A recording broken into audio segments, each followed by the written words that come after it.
Hello and welcome back. Greeting towards everyone. आज मसँग छ न्यू स्विफ्ट ZXi मा र यसको बारेमा चाहिँ म आज तपाईलाई चाहिँ रिभ्यू दिन गइरहेको छु। अब यसको हाम्रो फ्रन्टमा हेर्नु पर्दा चाहिँ के हुन्छ भन्दाखेरि यो एट्र्याक्टिभ सो ग्रिल देखाएको छ जुन चाहिँ एकदम क्लासी अथवा एट्र्याक्सन एउटा थपेको छ हाम्रो गाडीमा। अनि यसको मेन भनेको चाहिँ हाम्रो चाहिँ यो डे टाइम रनिङ लाइट पनि यसमा चाहिँ एट्याच भएको छ। त्यसै गरी चाहिँ हाम्रो यो एलईडी प्रोजेक्टर ल्याम्प पनि यसमा चाहिँ हाम्रो फ्रन्टमा चाहिँ दिएको छ, जसले गर्दा चाहिँ यसको लुक्स ओभरअल लुक चाहिँ एकदम क्लासी देखाएको छ।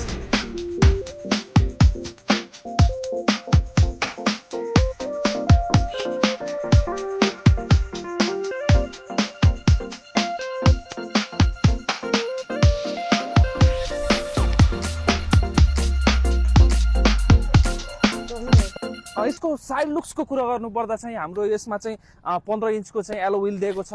अनि त्यसै गरी चाहिँ हाम्रो यसको ग्राउन्ड क्लियरेन्स चाहिँ 163 ग्राउन्ड क्लियरेन्स दिएको छ।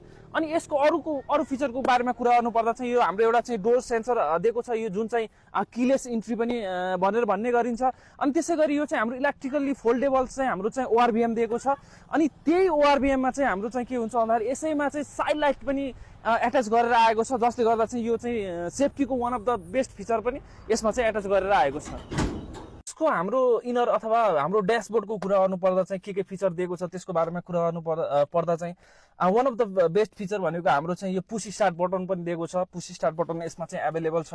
त्यसै गरी चाहिँ हाम्रो यसमा चाहिँ यो सेन्ट्रल लक सिस्टम पनि यसमा चाहिँ एभाइलेबल छ। त्यसै गरी हाम्रो यसमा चाहिँ भोइस रिसिभ गर्ने कन्ट्रोल गर्ने कुराहरू भइहाल्यो होइन। म्युजिकको भोल्युम कन्ट्रोल गर्ने कुराहरू चाहिँ हाम्रो यो पावर स्टियरिङमा चाहिँ दिएको छ। अनि यसैले फोन रिसिभ गर्नेहरू कन्ट्रोल गर्ने, काट्ने अथवा यसलाई भोल्युमलाई कम गर्ने अथवा बढी गर्ने कुराहरू पनि दिएको छ। त्यसै गरी चाहिँ हाम्रो यसमा चाहिँ वान अफ द बेस्ट भनेको चाहिँ एउटा चाहिँ अटोमेटिक एसीको सिस्टम पनि यसमा चाहिँ एभाइलेबल छ।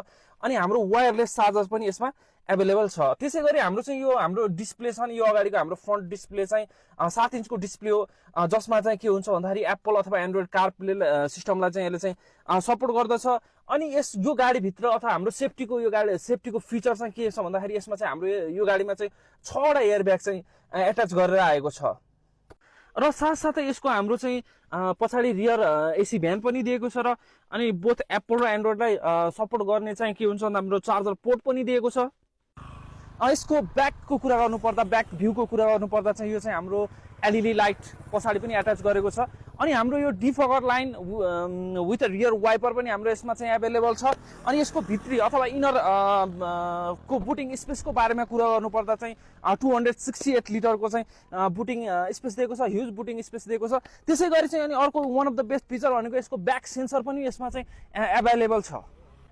यसको डिस्प्लेसमेन्टको बारेमा चाहिँ कुरा गर्नुपर्दा चाहिँ यो चाहिँ 1200 सीसीको इन्जिन भएको गाडी हो। यसले चाहिँ के गर्छ भन्दाखेरि 83 हर्स पावर चाहिँ यसले चाहिँ जेनेरेट गर्छ। र अनि 111 चाहिँ यसको चाहिँ न्युटन मिटरमा चाहिँ यसले टर्क जेनेरेट गर्दछ।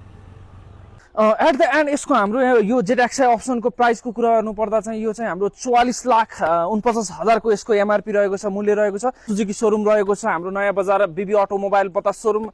तपाईँ चिन्नुभएकै छ, सबैजना त्यहाँ पालिदिनु होला। तपाईँ गाडीको बारेमा अझै केही बुझ्न चाहनुहुन्छ, इच्छुक हुनुहुन्छ भने त्यहाँ आउनु होला, भिजिट गरिदिनु होला। नयाँ वर्षमा गाडी खरिद गर्न चाहनुहुन्छ भने पनि सबैले हाम्रो सुजुकी सोरुम चाहिँ भिजिट गरिदिनु होला भन्न चाहन्छु। हस्त नमस्ते। Thanks for watching, guys. Don't forget to like, share, and subscribe. Your support means the world to us and helps us create more awesome content. Hit that subscribe button and join our community. Thanks again for tuning in, and we'll see you in the next one.